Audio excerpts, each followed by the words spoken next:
Delhi car बॉम्बस्फोट हा मोठ्या कटाचा भाग। दिल्ली, नोएडा आणि लखनौमध्ये साखळी बॉम्बस्फोटांची होती योजना। आत्मघातकी नव्हे तर अस्वस्थतेतून हल्ला केल्याचा निष्कर्ष। जैश ए मोहम्मदच्या व्हाईट कॉलर टेरर मॉड्यूलचा पर्दाफाश। 8 जणांना अटक, त्यात 6 डॉक्टरांचा समावेश।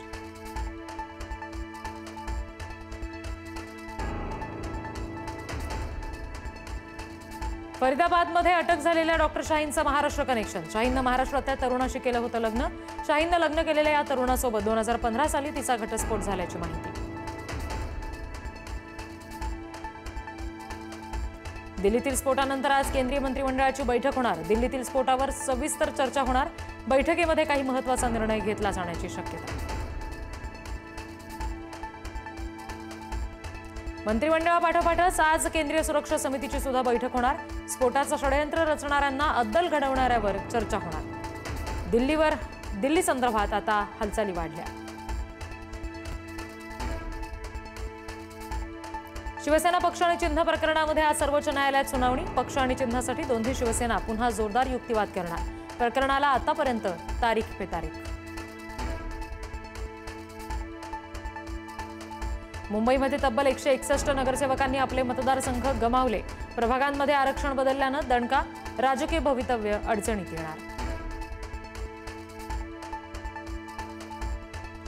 मुंढवा जमीन खरेदी प्रकरणामध्ये मुद्रांक शुल्क भरण्यासाठी पार्थ पवारांच्या अमेडिया कंपनीकडे 10 दिवस मुद्रांक शुल्क विभागाने दिली होती। 15 दिवसांची मुदत 5 दिवस झाल्यानंतर अजूनही पत्रव्यवहार मात्र नाही।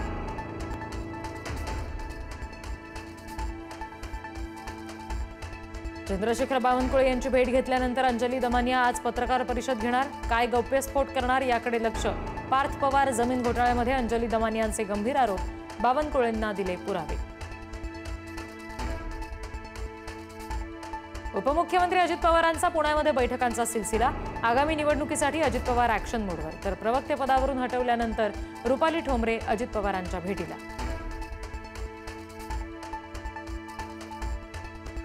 बाबा सिद्दीकींच्या पत्नी शेहजीन सिद्दीकींची हायकोर्टात याचिका। याचिकेत भाजपचे मोहित कंबोज, अशोक मुंद्रा, विश्वजित चव्हाण यांच्यावर गंभीर आरोप। भाजप आरोपांना काय प्रत्युत्तर देणार याकडे लक्ष।